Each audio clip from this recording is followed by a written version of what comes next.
بسم الله الرحمن الرحيم. السلام عليكم ورحمة الله وبركاته. عيد ونكسن. waxaan ugu hambalyeeynaa dhammaan ummadda Soomaaliyeed meel kasta ay joogaan munaasabadan barakeysan ee Ciid Fitriga. Allah waxaan ka baryaynaa inuu naga aqbalo soonkan iyo cibaadadii wanaagsanayd ee aynu gudanay intii lagu jiray bishii barakeysnayd ee Ramadaan. Munaasabadan farxadda leh ee Ciid Fitriga waxaan ku boorinaynaa muwaadin kasta oo Soomaaliyeed inuu gacan ka geysto farxad gelinta dadkeena tabaalaysan ka shaqeynta danta guud oo amnigu ugu horeeyo midnimada iyo wadajirka kuwaas oo dhamaantood tiirar u ah waajibaadka diinta Islaamka.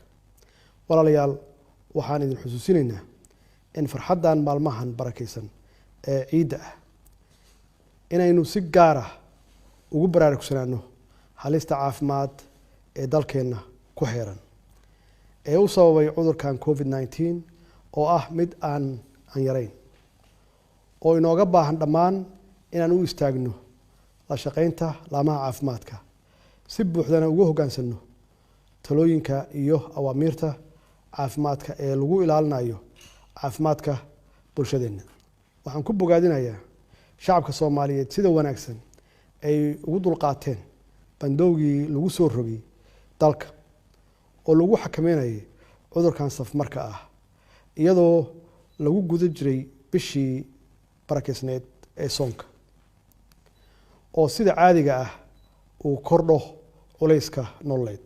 munaasabadan ciida ah waxaan si gaar ah aan rabaa inaan ugu hambalyeeyo ciidamadeena qalabka sida ee geesiyaasha ah oo har iyo habeenba u taagan difaaca dadka iyo dalka anigoo ku bogaadinaya dadaalka muuqda ay ku dardargeliyeen amniga iyo nabadeynta ama nabadgelyada intii lagu jiray ama lagu guda jiray bishii barakeysnayd.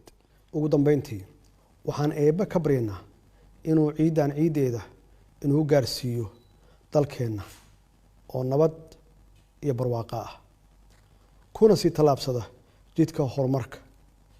ciid wanaagsan. والسلام عليكم ورحمة الله وبركاته.